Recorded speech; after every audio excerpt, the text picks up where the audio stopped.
Mars Reconnaissance Orbiter has made a fortuitous discovery. We found water somewhat closer to the equator than we were expecting to see it.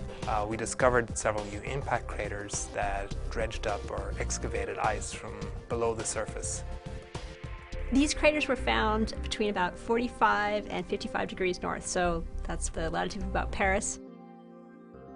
The context camera team detects new impacts by examining before and after images of a certain portion of the surface and then looking for changes.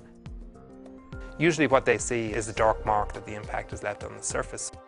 So then the higher resolution camera, the high-res camera, follows up on that observation. When HiRise went in and took an image of these small craters, they saw this very bright blue material that was poking out from the bottom of these craters, and it looked a lot like water ice. So they took this image using their spectrometer, saw that in one of the 5 there was in fact a signature of ice. HiRise continued to take a series of images over several hundred days, and what they were actually able to do is watch how the ice disappears over time. So if you take the styrofoam lid off your cooler, here on Earth the ice starts to melt, but on Mars it just turns into water vapor.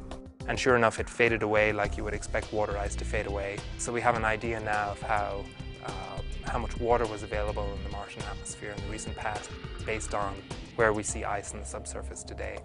One of the great ironies about this discovery is that several of these craters were found in the vicinity of one of the Viking landers. And that lander had an arm that dug down into the soil looking for ice. And what we realized from looking at the distribution of ice from these craters is that if that lander had gone down 6 inches deeper, it should have found ice. It just stopped inches short of where it could have found ice.